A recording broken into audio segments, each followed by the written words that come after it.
Welcome to the 8 Days of Witcher. This is day number 1, A Grain of Truth. This is Sean. And this is Chris. And we are doing The Witcher. We're covering The Witcher. We're Dad in a Rock. We've covered other shows in the past, like Ted Lasso and Invasion and WandaVision and such. They were all weekly releases. This is the first time we're doing the binge watchable thing with The Witcher. All 8 episodes dropped today, December 17th. And we're just going to do one by one each consecutive day until we hit all 8 episodes. There we go. And if you guys like this type of thing, if you like The Witcher, be sure to go ahead and hit that like button, hit that subscribe button, that bell. You're going to get 8 consecutive days of content from us about this. So I hope you enjoy it. And let's learn a bit more about the grain of salt, was it? The grain of truth. Grain of salt. Grain of truth. Yeah, so we're getting back into The Witcher here. I'll be honest, you and I have been watching A Wheel of Time here recently, so I'm all about the fantasy right now. And this opening of this episode, we'll kind of continue with Gerald's story here in a second. But when we have this first scene with the this couple kind of riding into this deserted village, and all of a sudden this unseen monster just snatches all 3 of this family, it put me right back into it, dude. I Oh, was it like, didn't oh take long. no, And I mean, we've always said how like one of the other shows we actually, watched and did an after show for how dark it was. It was hard to see. yeah, This was a very dark scene, but yet it was very clear. yeah, you could see everything. Yeah, Yeah, the terror was there. Yeah, it got me right back in the world. I was like, okay, I I'm was ready. Let's jazzed. go. After a whole year break, I mean, the season 1 was 2019. It's been I mean, it's been 2 years, but it's been a long 2 It's years been a since very, season very long 2 years. since season 1. But tonight we're going to be talking about Gerald and Cirilla's continuing storyline here from season 1. Last time we left them, they were just kind of stumbling around a battlefield. Gerald was looking for Yennefer, who had just basically blown up the battlefield all by Yeah, herself. some chaos magic and just she let it go. Yeah, and in the aftermath there, Cirilla, who had had a separate storyline that entire season, didn't have one scene with Gerald. Finally, they come together, the very final scene of season 1, and that's how they left it. Yeah, yeah. Now this time we find out, a continuation of with that battle. We found out that Yennefer's, chaos magic bought them 4 days Yeah, to go ahead and have their army show up and essentially, win the battle. right, So it was massive, and then we had no idea what happened to Yennefer at the end of season 1, right. and really, even in this episode for a while, we don't even know what happened to her Yeah, until like we the finally first see her. third. Yeah. But in regards to Gerald and Cirilla, or Ciri, as Gerald kind of calls her throughout the episode, they finally find each other. She rides on Roach. They kind of walk towards the battlefield, and Gerald meets with the head sorceress there. Always have trouble with her name. I think it's Tisea or Tisea, something along those Yeah. lines. But basically, the one that was kind of like a mother figure to Yennefer. She's the one that took her from, her parents and, Hmm. called her a little piggy and, the whole thing. She was, I mean, She was outright mean to screaming her for. for a long time. She was, but you find out later in the season how much she actually cared for her, and you can tell right away when she's screaming for Yennefer, like she's heartbroken that she can't find her. Yeah.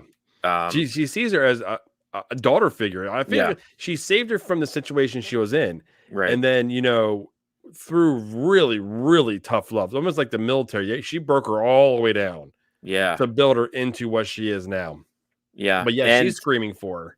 she is, and that's how Gerald finds her. Basically, Gerald rides up with Roach and Cirilla, and this is where Gerald finds out that Yennefer is past, which she's really not, but Gerald thinks that she is. Yeah. And they decide to ride off. He's basically he's lost his love, but he Well, has Cirilla his. is asking, like, who is Yennefer? She's Yeah, not important. She's not with us anymore. Or something yeah. on At those this lines. point, He's like, yep, that's that.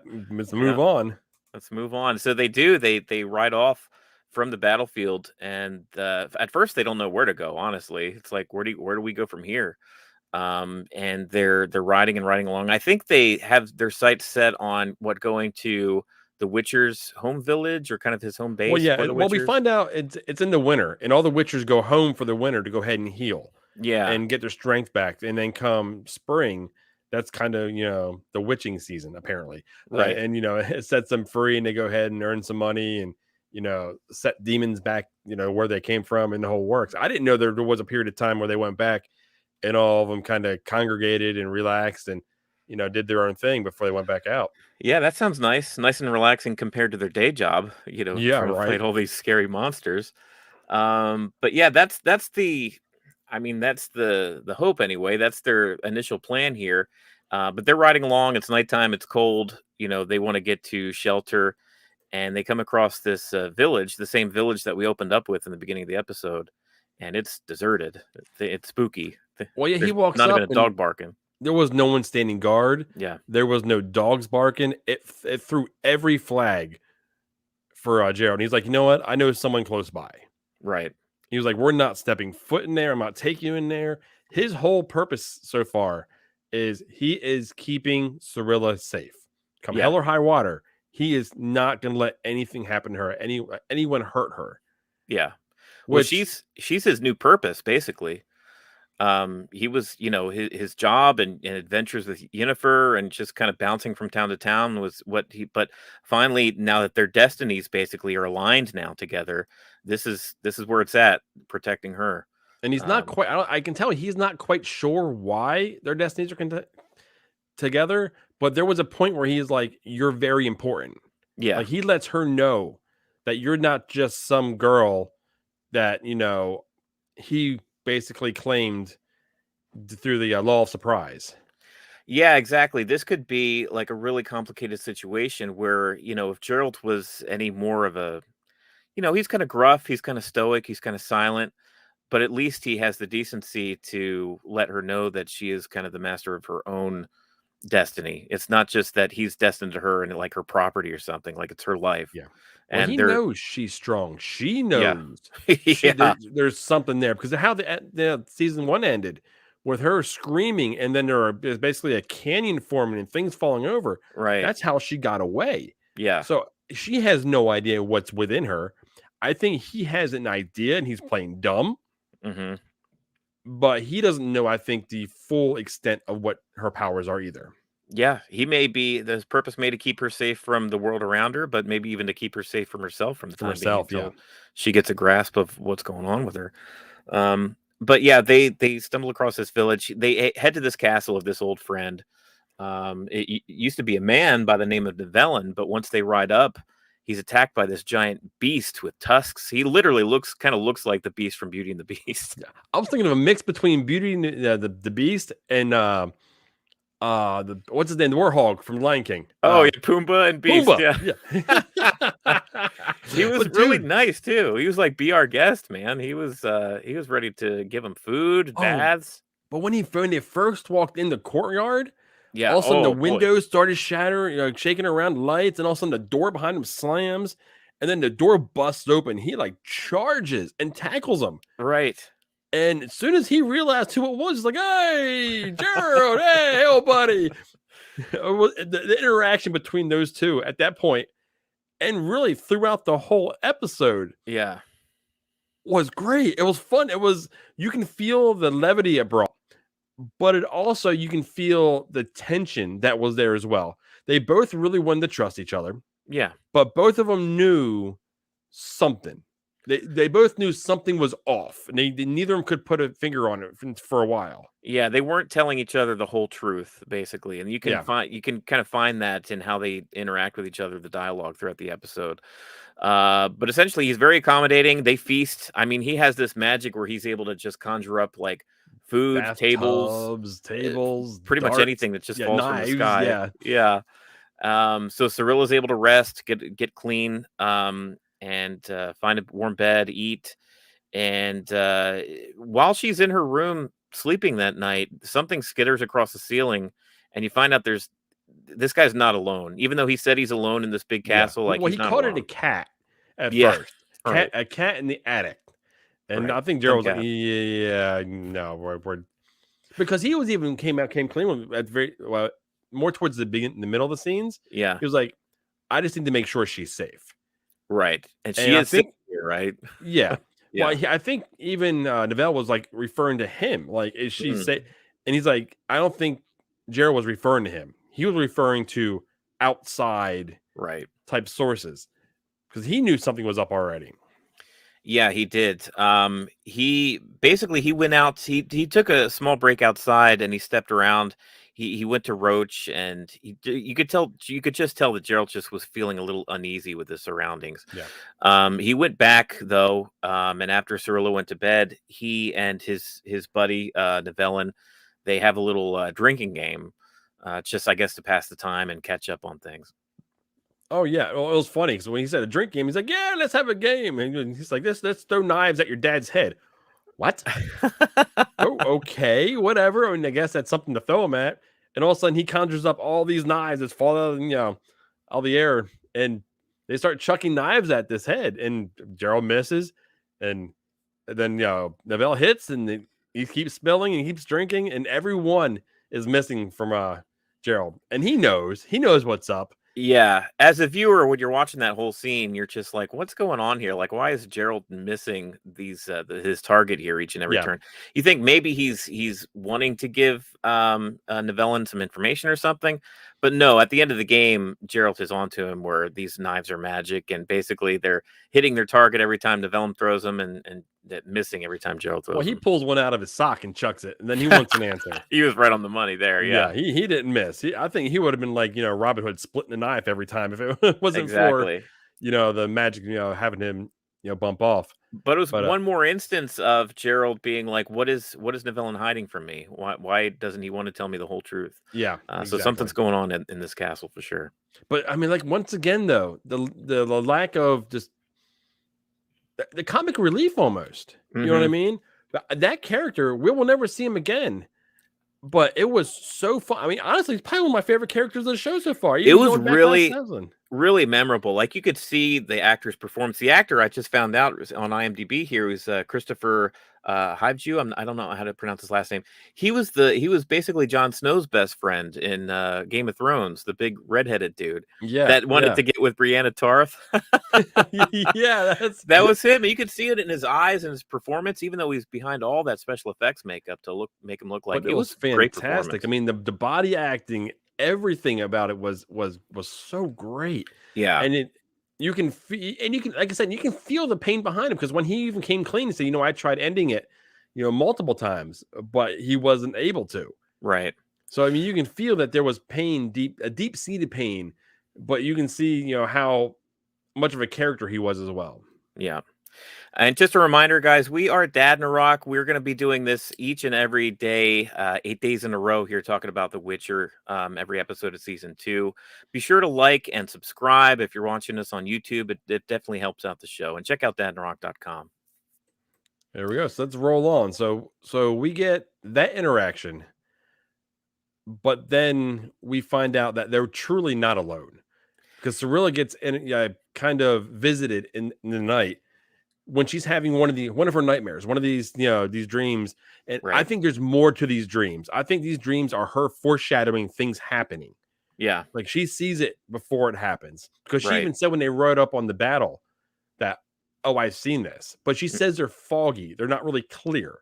yeah. So I don't know if she can decipher what's going on, but this creature comes crawling out of the ceiling. I mean, all freaking dude, like exorcism style. I'm sitting back in my living room watching this. I'm like, oh no, nope, nope, I'm not doing this. This is freaking me the hell out. It was really super creepy. The way they edited her, the special effects of her movement, how it was so jittery. It was almost, yeah, it was almost like Samara, like the Ring, like the chick from the Ring. How it's just like Oh God, yeah, slow motion, fast motion, and just how she was like moving around like an insect almost, like crawling on the wall.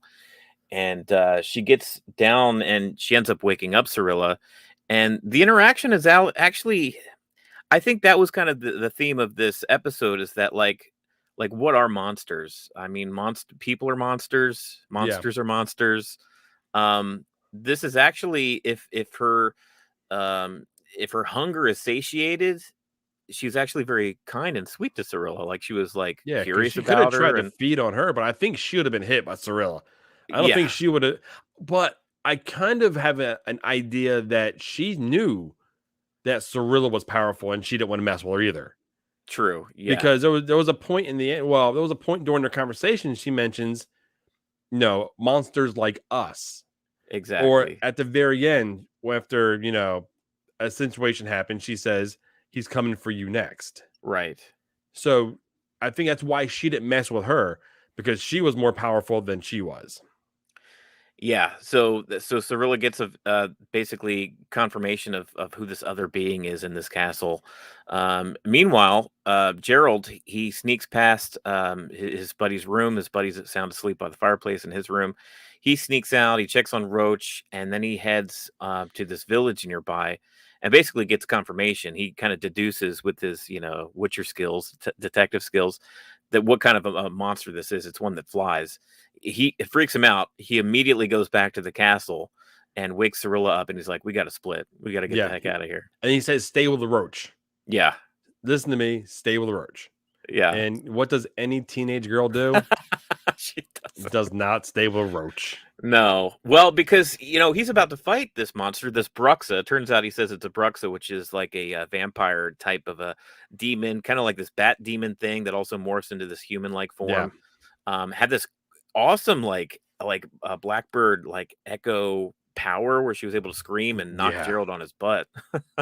Well, I think that's one of the actual things about the show I like. Gerald is strong as crap, and he will take care of anything, but he can get his butt whooped every now Oh, and then. he takes a beat down for sure. Yeah. And this one was definitely one. He got knocked down a couple times, and he threw like a forearm. Was like, "Oh no, that's it. I'm done with this." Yeah, he drank his potion like Popeye eating his spinach, and his eyes went black, and he was ready to fight. It's game on. Yeah, Yeah, yeah. And I wasn't aware that there was like so many like potions for them. But apparently there are things for them to go ahead and bulk up and yeah. get into the zone that To they my can actually get understanding, moving. they're mentioned just some of the time in the books, but the potions is more of kind of like a video game mechanic. So they're used a lot in the video games, and I think the Netflix series is trying to like kind of play both sides, where it's kind of an amalgamation between To the make both sides happy about what they're doing. yeah, because both sides are like super. I mean, have a super fan base each of their own, like the novels and the video games. Yeah. But yeah, so during this fight, it's knockdown, drag out fight until finally, You get a he- spear from the back. yeah, Novella spears it. Yeah. from Nevellin himself. Yeah. You find out that he was basically letting this Bruxa named Verena live with him. And he knew he was turning a blind eye to the fact that she was going out and Mm. attacking and killing eating and feeding on these villagers. He had a curse where he couldn't die. He even said earlier in the episode he tried to off himself, but it just wasn't working because of this curse Yeah. that the sorcerers had put on him. So it was kind of a mutual arrangement. Like, you feed on me, you get to stay here. I don't, I'm not lonely anymore. And it was kind of working for them, but that wasn't working for Gerald. Well, he mentioned he fell in love with her. Yeah. So I mean, but when he was doing that, but she started pulling herself closer and closer to him, Yeah. and that's when Gerald was like, done. Off One with her head. swing, head hit the ground, Yeah. and that's when she utters to Cirilla, "He's coming for you next." Which I don't know if that's foreshadowing anything of her powers or an actual conflict between the two that's going to wind up happening. Right. But that line, I don't believe is a mistake. Oh, It's there, no. it's there for a reason. It's there for some purpose, and we'll find out here at some point. But yeah. Well, then after she dies, she bursts into flames, Oh, yeah. and Yeah. then Novellin changes back. I guess the curse is broken because he fell in love. That's how I Or read it. So blood and love, basically. He earlier in the episode, he was trying to remember what the sorceress had said. It was kind of like Beauty and the Beast, falling in love and you get to turn back, but who could love a beast? That kind of thing. yeah, But yeah, they were in love. Like, he loved this monster, this Bruxen, and I think this Bruxen had feelings for him too. And when it was just her ashes and blood left in the snow, that's when finally the curse wore off and he was back to being human. But at this point, he was so devastated, had nothing around him. yeah. He was far gone, man. And he also came clean about why the actual curse was put on him in the first place. Yeah, And that's when Gerald turned his back, and he was screaming basically to Cirilla not to leave. yeah. And she turned her back on him, and they walked out. And he was basically asking Gerald to go ahead and kill him. He's like, "Well, you're mortal now. Right. You Do can it go ahead and do yourself. it yourself." Yeah, that was tough. Yeah. Ex-friends, it looks like. Yeah, well, yeah, exactly. Well, he said it's been 14 winters since they seen each other last, so he didn't even Right. see him in that form Yeah. until then. But that's pretty much where that's no, that's no, because we see more. They kind of get out and get walking, and then Mhm. there's a really really nice moment between Gerald and Cirilla. Yeah, by the campfire afterwards. So, I mean, Cirilla, she's kind of shaken a little bit by what this Bruxon had told her telepathically. Where basically, and Cirilla's had these doubts anyway, as kind of being a monster, and she finally confesses to Gerald by the campfire there. I think there's something wrong with me. Everywhere I go, people die.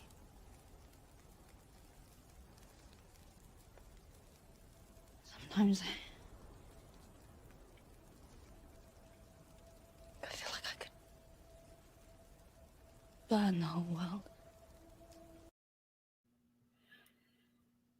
Burn the whole world. She's scared of herself. She's scared of what she could do. Yeah, yeah. I mean, well, she mentioned like everywhere she goes, everyone dies. Yeah. And then she said she'll burn the whole world and not do it on purpose. So I think she's starting to understand she's powerful, but she has no idea on how to control it. Yeah, and Gerald was very supportive.